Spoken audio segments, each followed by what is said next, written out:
दुनिया में जिसको बातों से बोल करके चाहे लिख करके समझाया जा सकता है। वे चीज ऐसा है, इस प्रकार का है, शब्दों से उसको बता सकते हैं, जिसे सुन करके आप समझ जाए कि ये चीज ऐसा है। लेकिन कुछ चीज ऐसी है जिसको शब्दों से नहीं बता सकते।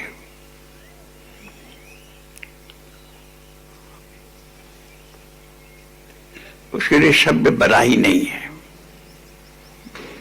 जैसे मान लीजिए आप भोजन कर रहे हैं, कोई पूछे कि भोजन कैसा है, तो आप इतना ही कह सकते हैं बहुत अच्छा है। फिर कोई पूछता है कि स्वाद है, हाँ स्वाद है, कैसा, क्या बताओ भाई, आप बता नहीं सकते उसको स्वाद कैसा है, किस प्रकार का है, नहीं बता सकते। ऐसा कुछ चीज ऐसी है, मान लीजिए कोई आदमी बहुत दुख में है, बहुत दुखी है, और इतना दुखी है कि अपने दुख को दूसरों को बता भी नहीं सकता है। कभी कभी ऐसा होता है जो बहुत बड़ा दुख हो जाता है आदमी, तो अपना दुख किसी को बताना नहीं चाहता है, मन ही मन आप उसको जानना चाहे तो दुख ऐसा है कि उसको कह भी नहीं सकता कि वो क्या दुख है। ऐसे बहुत सी चीजें हैं जिसका हमारा अंतर तो अनुभव करता है, उसको जानते हैं, लेकिन हम व्यक्त नहीं कर सकते। ऐसे ही ये सत्संग है, ईश्वर का ध्यान है, जिसको शब्दों के द्वारा कहकर समझाया नहीं जा सकता। बहुत शास्त्र भरे पड़े हैं इस विषय पर, बहुत नाना प्रकार के वेद, पुराण, उपनिषद सब है, उसको पढ़ते भी हैं, लोग चर्चा भी करते हैं। लेकिन फिर भी कोई पूछे कि भाई क्या चीज है ये, तो आज तक कोई नहीं कह सका ये ऐसा है, क्योंकि उसके समझने वाला, उसके जानने वाला कोई और होता है। हमारा अंतर, भोजन करते हैं तो भोजन से जो तृप्ति होती है, जो उसका स्वाद आता है, वो स्वाद देने वाला आपको बता नहीं सकता है, कह नहीं सकता है। हाँ ये कहेगा भाई बता तो अच्छा है, अगर जानना चाहते हो तुम भी इसको ले लो, स्वाद ले लो, तब वो समझेगा कि हाँ भाई अच्छा, बताओ कैसा है, तो कुछ नहीं बताएगा। ऐसे ही ये सत्संग है, ऐसे ही ईश्वर का ध्यान है। ये ऐसी चीज है जिसको जो इसका रस ले लेता है, रस है ये रस। जैसे बहुत सी चीज होता है ना, रस, फल में रस होता है, उसकी मिठास होती है फल की। ऐसे ही ईश्वर का ध्यान, सत्संग एक रस है। वो रस का पान हमारा अंतर करता है मन, और जब उसको इसका रस सचमुच में एक दिन में नहीं होता है तो समय लगता है। जब मन हमारा उसको रस को पान करने लगता है तो कोई पूछता है कि भाई तुम कहाँ जाते हो, क्या होता है वहां, तो अधिक से अधिक कहते हैं कि भाई ईश्वर का ध्यान होता है, वहां अच्छा है, लगता है। क्या अच्छा लगता है, तो कोई आज तक नहीं बता पड़े क्या अच्छा लगता है, क्यों जाते हो ये भी नहीं बता पाते। जाता हो, मन करता है कि जाऊं, मन करता हूं कि बैठूं, मन करता हूं चलो नहीं कुछ समझ में आ रहा है सुनो ही। कुछ ऐसी बहुत सी चीजें हैं, उसमें सत्संग भी है। सत्संग का रस जो है, जब हमारा अंतर मन लेता है, उस रस में ऐसा मन विभोर हो जाता है कि सब रस फीके पड़ जाते हैं। एक ऐसा समय आता है जीवन में, और वही तब लगा कि सत्संग का रस इसने अनुभव किया। गोस्वामी तुलसीदास जी का बड़ा एक सुंदर सा यह है, रस में एक मिठास है। रस जो होते हैं, कई तरह के रस होते हैं। मैंने रस का बहुत बड़े बड़े लोगों ने इसका वर्गीकरण किया है। नौ रस, खट रस, ऐसे करके है। रस है, खट्टा मीठा, यह है, प्रकार है। लेकिन मधुर रस होता है, वो जब आदमी अंतर में उतरता है तो तृप्त हो जाता है। उसके अंदर मधुरता आ जाती है, मिठास आ जाती है। ऐसा है ईश्वर का ध्यान, ईश्वर का नाम। लेकिन ऐसा कब होता है? एक दिन में नहीं होता है, होता है, कुछ असर पड़ता है। लेकिन अगर इसको हम बराबर करते रहे तो वो रस हमारे अंदर उतर जाता। ऐसा है यह, जो मुहि राम लागते मीठे, तो नौ रस खट रस अनरस सब हो जाते फीके। यह रस एक बार हमारे अंदर में मन को लग जाता है तो सब रस उसके सामने फीका पड़ता है। तब वो चाहता है मेरा मन बार बार बार बार उसी रस को लेते रहना। मन को एक मन का ऐसा स्वभाव हो जाता है स्वभाव, और जब उसको मिल जाता है तो तृप्त हो जाता है। और जब तक नहीं मिलता है तब तक मन हमारा व्याकुल है, चंचल है। मन बहुत चंचल है। लोग बोलते हैं कि मन तो एक मिनट के लिए भी स्थिर नहीं होता है, बड़ा चंचल है, ध्यान कैसे करूं? है क्योंकि मन को कभी मन को वो चीज उससे उसका रस ले चुका है। मन को ध्यान में, स्मृति में है, ढूंढ रहा है उस रस को। हम उस रस के न देकर के मन को क्या देते हैं? रुपया, पैसा, अच्छा भोजन और सब चीज देते हैं। अच्छी चीजें देखो, आंख के द्वारा मन को देते हैं अच्छा चीज, जीवा के द्वारा अच्छा भोजन खाता है, लेकिन मन तृप्त नहीं होता है। तृप्त होता तो उसी में मगन हो जाता, नहीं तृप्त होता है, फिर चाह और चाहता है। इस प्रकार का हमारा मन अतृप्त रहता है, और मन ही से हम है, हम भी जीवन में अतृप्त रहते हैं। कहाँ जाए, क्या करें? हर कोई चीज पूछिए, बहुत बड़ा धनी आदमी है, अब पूछिए क्या भाई तृप्त हो, खुश हो, सुखी हो? नहीं। धनी भी सुखी नहीं, गरीब भी सुखी नहीं, बहुत विद्वान है, वो भी तृप्त नहीं, उसको भी कमी है, कुछ चीज चाह रहा है, खोज रहा है, ढूंढ रहा है, नींद नहीं आ रात को, पता नहीं क्यों।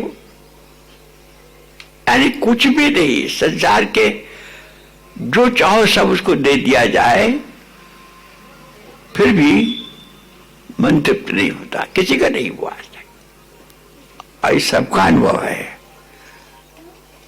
हर कोई इसी चीज को खोज रहा है, केवल खोजने का जो उसकी खोजने का जो तरीका है वो हमको सही नहीं मिल पाता है। उसके लिए हमारे महापुरुषों ने खोजा है, आज भी लोग उस चीज को प्राप्त कर चुके हैं। उसका रास्ता यही है कि थोड़ी देर इधर उधर से हट करके मन को ईश्वर के ध्यान में डुबा दो, डूब जाए। यह है, हम लोगों ने ध्यान किया, क्या ध्यान किया? परमात्मा का, गुरु का। परमात्मा और गुरु, गुरु को शरीर नहीं होता है। परमात्मा भी कोई, परमात्मा का कोई स्थूल रूप जो हम देते हैं, देखते हैं मंदिर में चाहे और जगह में, वो तो समझने के लिए है। पत्थर थोड़े होता है मंदिर, एक बना देते हैं, लेकिन उसके अंदर हम भाव रखते हैं, प्राण प्रतिष्ठा करते हैं। बड़ा अच्छा से यज्ञ होता है, ब्राह्मण आते हैं, मंत्र पढ़ते हैं, और उस जो मूर्ति है उसमें प्राण फूकते हैं। वो प्राण क्या फूकते हैं? विश्वास का। अब जब प्राण हुआ तो उसको बोलते प्राण प्रतिष्ठा हो गया, अब वो भगवान हो गया। कल तक पत्थर थे, अब भगवान हो गए। एक विश्वास हो गया। अब जो कोई आदमी जाएगा, कल तक तो ऐसे ही था, ट्रक पर मूर्ति आया था, उसको उठा के ले गए मजदूर लोग, मूर्ति था पत्थर का, अब वो भगवान हो गए। वो भगवान, विश्वास आपका हो गया। विश्वास, वास्तव में विश्वास ही प्राण प्रतिष्ठा है, प्राण प्रतिष्ठा है। ऐसे ही जब आप भगवान का ध्यान करने लगते हैं तो इस ध्यान में भी हम ईश्वर का एक रूप लेते हैं। हमारे यहां कहा जाता है, यदि इस बात को जानना चाहते हो और इसका रस अपने जीवन में प्रत्यक्ष करना चाहते हो, मन रूपी जिह्वा उसको पान करना चाहती है, तो तुम ईश्वर को ध्यान करो, गुरु का ध्यान करो, ईश्वर को गुरु रूप में देखो। कोई गुरु को तलाश करो जिसने इस रस को पान किया है, जाना है, अपने जीवन में उतार लिया है। आज सभी लोगों ने ऐसा कहा है।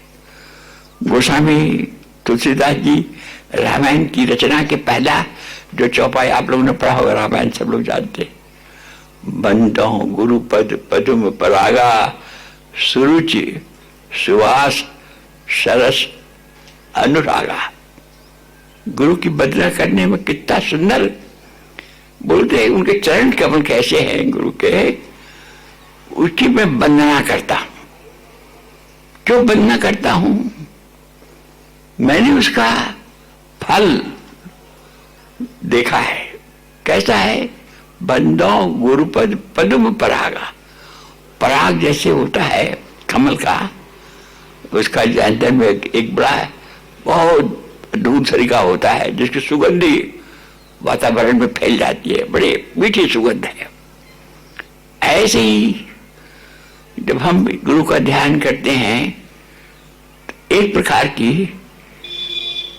अलौकिक, लौकिक नहीं है, वो तो उपमा दिया गया है कमल के फूल का, वो तो लौकिक सुगंधी है।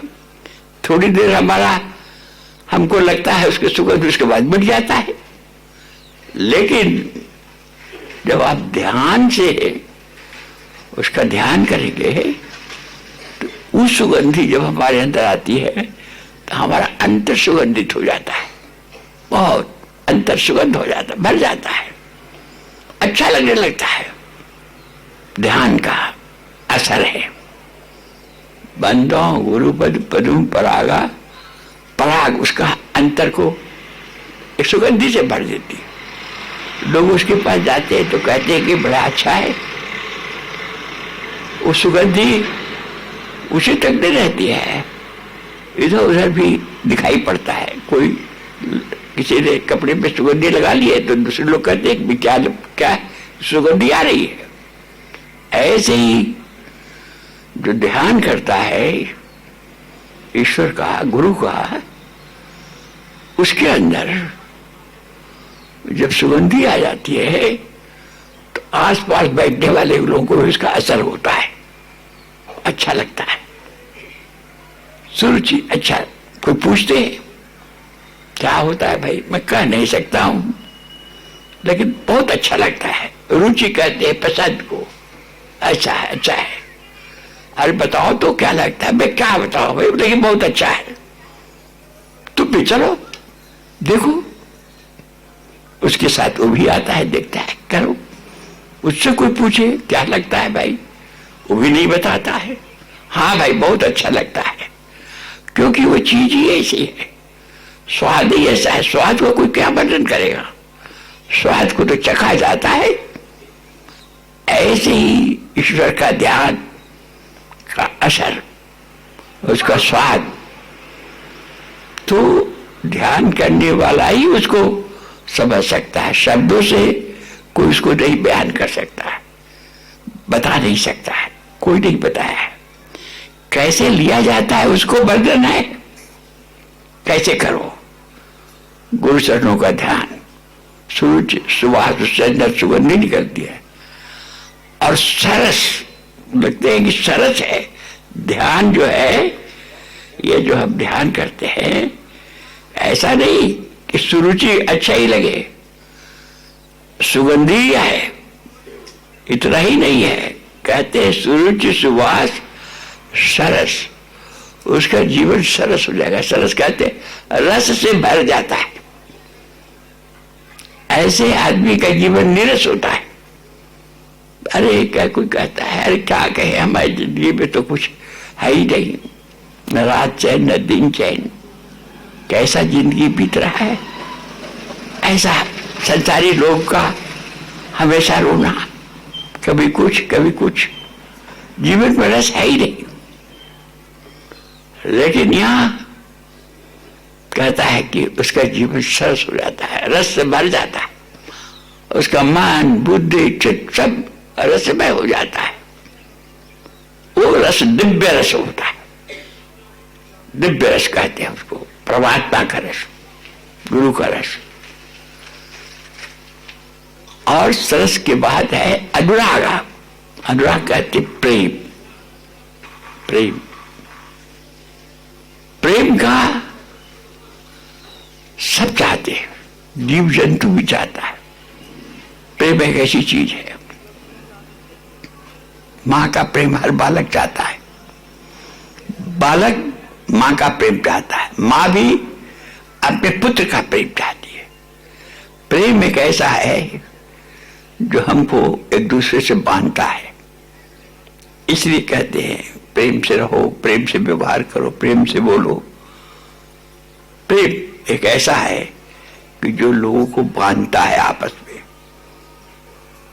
तो प्रेम ही वो चीज है जो हमको ईश्वर से संबंधित करता है, गुरु से हमारा संबंधित कर देता है, जोड़ देता है।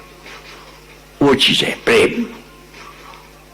वो चीज ध्यान से हमारे जीवन में उतरता है, तब ध्यान करने वाले का संबंध उस गुरु, उस ईश्वर से हो जाता है जिसका वो ध्यान करता है, उससे संबंध हो जाता है।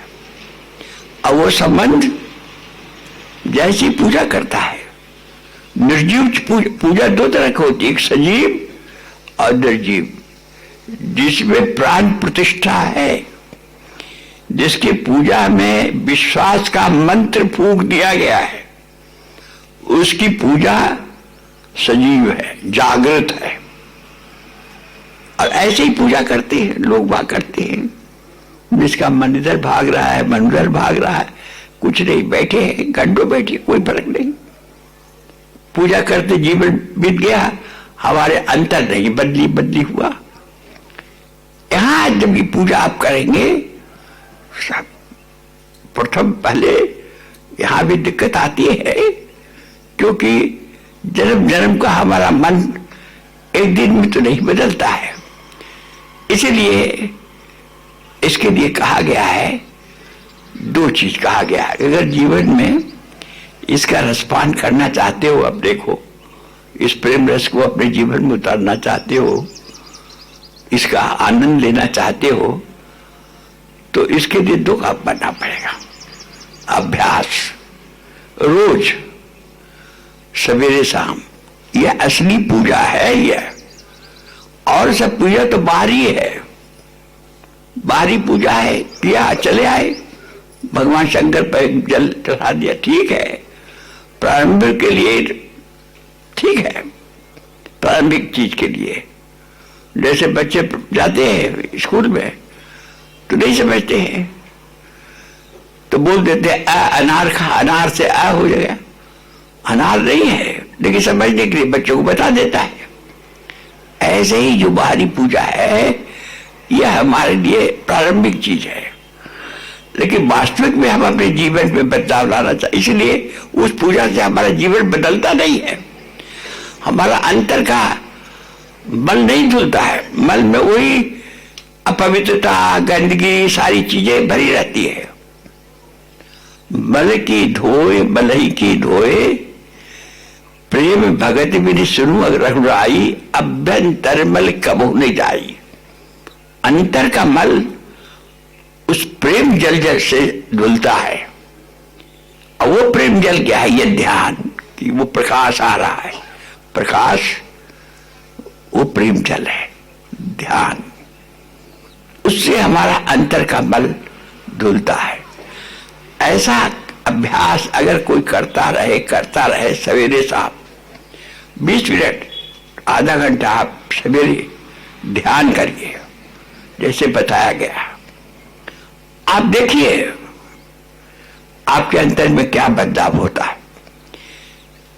दुनिया यही है, घर परिवार आपका यही रहेगा, लेकिन उसमें एक रस आ जाएगा, एक आनंद आ जाएगा, मिठास आ जाएगी, कड़वाहट दूर हो जाएगी। लोगों का तो अनुभव इतना है, ये संसार जहां हर जगह प्रतिकूलता, कठिनाई, हर चीज, कोई कहते अरे भाई मैं क्या कहूं, हमारा तो सब जिंदगी में उल्टा ही चलता है। मैं चाहता कुछ, होता कुछ, कोई चीज उसके अनुकूल नहीं हो जाता है, रोना रोता है। देवता पितर पूछते हैं, मंदिर जाता है, भगवान से मानते हैं, होता नहीं है। भगवान को जानते ही नहीं। तो जब ऐसे पूजा करोगे, जब ऐसे भगवान के पास बैठोगे, बैठते बैठते एक दिन भगवान की समीपता होने लगेगी। आपका अंतर इस चीज को अनुभव करेगा, महसूस करेगा। हमारा परमात्मा, हमारा ईश्वर हमारे पास है, हमारे सामने। जब आप ध्यान के लिए बैठेंगे, कई लोगों का तो ऐसा अनुभव है जिसका नियम बड़ा पक्का है। हम 7 बजे बैठते हैं, 8 बजे बैठते हैं। 8 बजे जैसे कोई बुला रहा हो, अगर आपका नियम पक्का है, जैसे कोई याद दिला रहा हो, उस तरीके से आपको लगेगा। आप बैठेंगे, प्रत्यक्ष लगेगा कि मैं किसी के साथ बैठा। फिर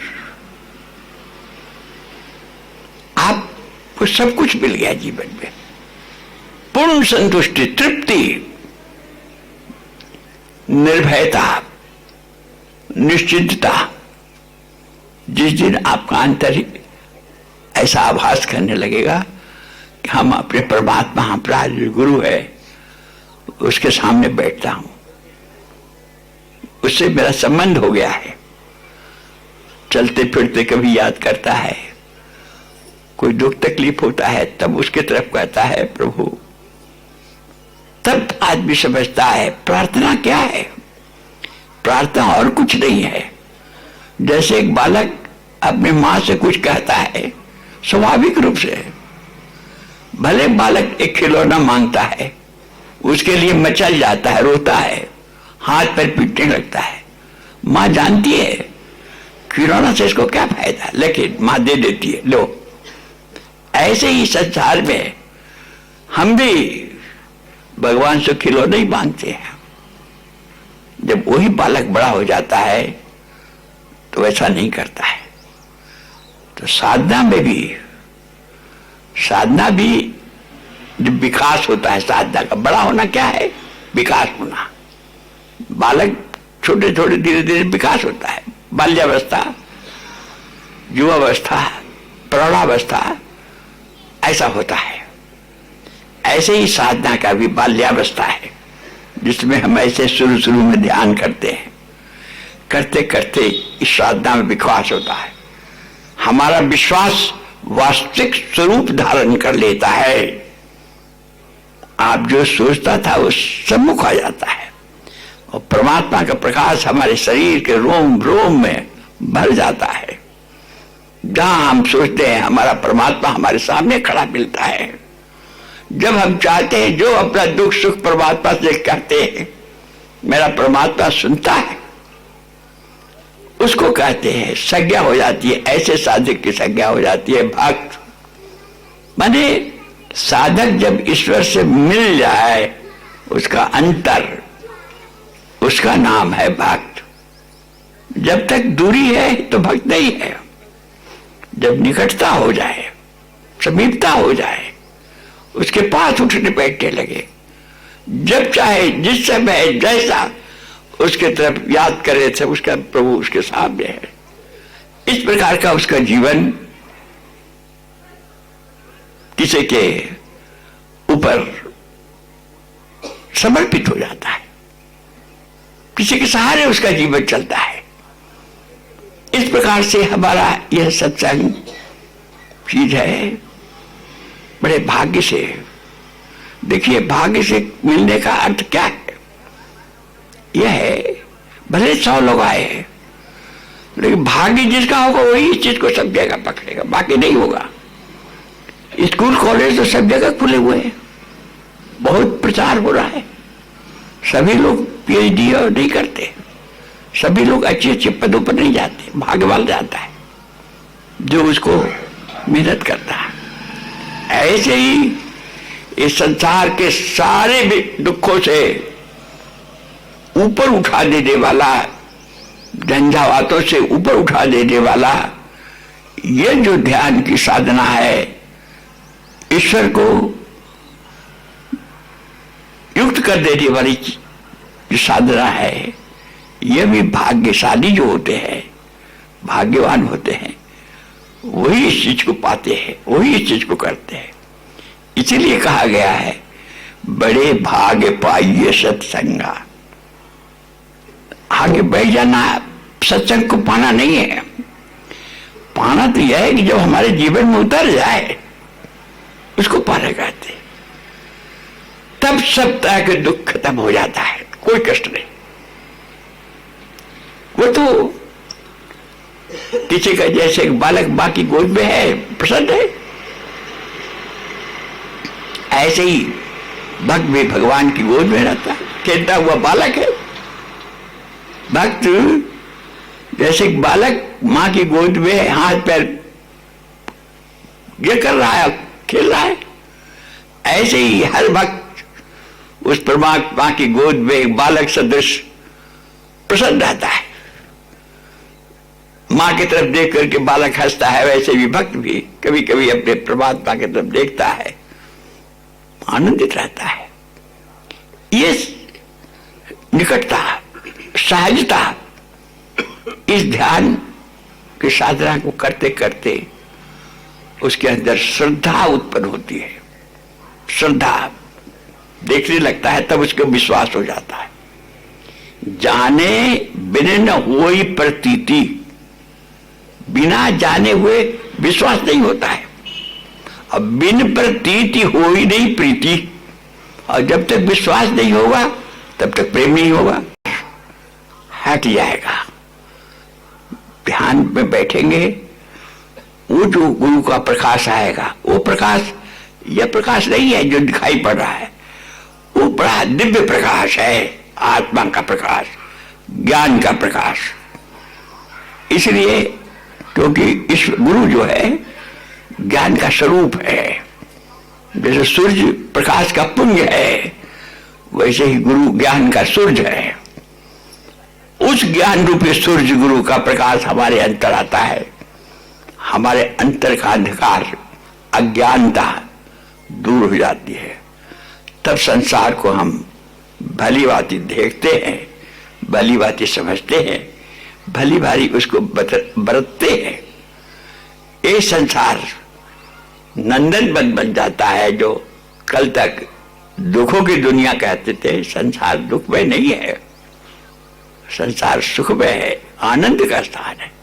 क्योंकि इस संसार की सृष्टि भगवान ने आनंद में अवस्था होकर किया है, लेकिन हमें रहने नहीं आता, हमें उस तरीके से वो नेत्र नहीं मिले, दृष्टि नहीं मिली।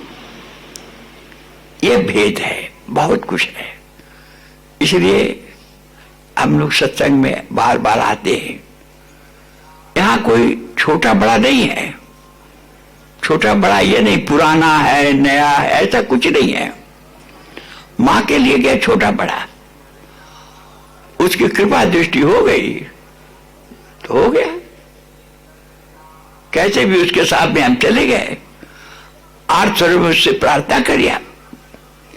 इसलिए इस पथ में दो चीज कही जाती है, एक साधना और दूसरी चीज प्रार्थना। साधना तुम करो रोज सवेरे शाम, और जब कोई परेशानी आए तो प्रार्थना करो,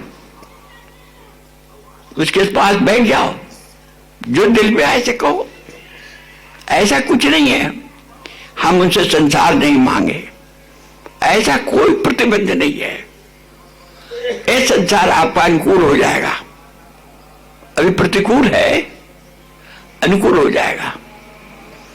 और सबसे बड़ी बात, आपके अंतर में ज्ञान का स्फुरना होगा, मन का पवित्र होगा, तो आपको लगेगा कि हम क्या मांगे। देना चाहता है भगवान, क्या चाहते हो, भक्त सच्चा जाता है, मैं क्या कहूं, आप जो मर्जी दे दो, ऐसे भक्त होते हैं। तो जब ऐसा संबंध होता है, साधना के जो साधक है, साधना करता है, फिर स्टेज आता है प्रार्थना का, प्रार्थना करता है। अब वो प्रार्थना 100% कबूल होती है। ऐसा नहीं आप उसके पास जाओ तो, उसके सम्मुख हो तो सब हो जाएगा। हम सब लोग ने भी भगवान का ध्यान किया, उनकी उपस्थिति में जब हम उनका ध्यान करते हैं तो उनकी उपस्थिति हो जाती है, वातावरण एकदम शांत हो जाता है, एकदम चारों तरफ से उनकी उपस्थिति का ये प्रमाण है। इसलिए जहां पर जो कोई भी इस साधना को करेगा, उस घर में शांति विराजेगी, उस घर में दरिद्रता तो कभी आ ही नहीं सकती, गरीबी कहीं नहीं आ सकती। जो श्रद्धा भाव के साथ इस साधना को करेगा, क्योंकि वहां शक्ति का निवास हो जाता है। जो साधक श्रद्धा भाव के साथ इस साधना को अपने जीवन में करता है, सब अनुकूल हो जाता है, प्रतिकूलता अनुकूलता में बदल जाती है। ये इसका प्रत्यक्ष साधक अनुभव करता है। और यदि आपको अनुभव नहीं होता है तो अभी उसके सामने आप गए नहीं, कोई कहे नहीं। जब आप सामने उसके जाओगे तो लोग तो ये कहते हैं कि मांगना भी नहीं पड़ता है, वो सब जानता है। तुमको क्या चाहिए? हमें क्या चाहिए, हम क्या कहें? तुमको जो अच्छा लगे दे कर दो। जब उसको साधना करते करते सचमुच में जब उसके सामने बैठता है, आइए हम सब लोग भी उनका स्मरण किया, जैसे भी हुआ उनके सम्मुख बैठे हैं, 2 मिनट फिर ध्यान करें और ये नैवेद्य हमारा श्रद्धा स्वरूप है, उनको भेंट करें और प्रार्थना करें कि प्रभु इसे स्वीकार करें। हम सब संसारी लोगों को मन में वो शक्ति दे, वो प्रकाश दे, जिससे हम आपको समझ सके और ये साधना को हम अपने जीवन में उतार सके। ऐसी आप कृपा करें, प्रार्थना करें और ये नैवेद्य भावपूर्वक अर्पण करें।